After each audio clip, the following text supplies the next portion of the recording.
perpaduan bersatu padu eratkan sengketa silaturahim hendaklah dipelihara bersatu padu eratkan sengketa silaturahim hendaklah dipelihara.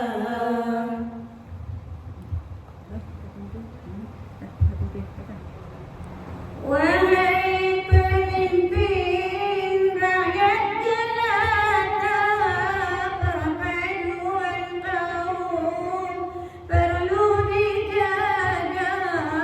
Wahai pemimpin rakyat jelata, perpaduan kaum perlu dijaga.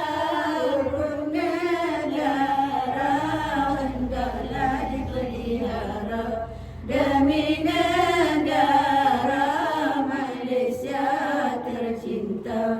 Rukun negara hendaklah dipelihara demi negara Malaysia tercinta.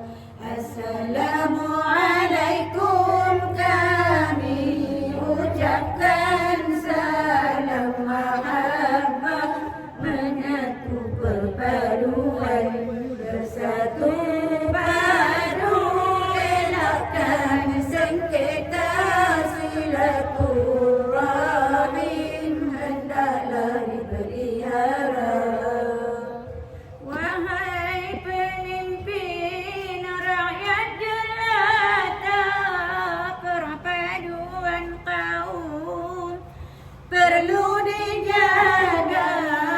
Wahai pemimpin rakyat jelata, perpaduan kaum perlu dijaga. Rukun negara hendaklah dipelihara demi negara Malaysia tercinta. Rukun negara hendaklah dipelihara demi negara Malaysia tercinta. Assalamualaikum kami ucapkan salam mahabbah menyatu perpaduan bersatu padu elakkan sengketa silaturahim hendaklah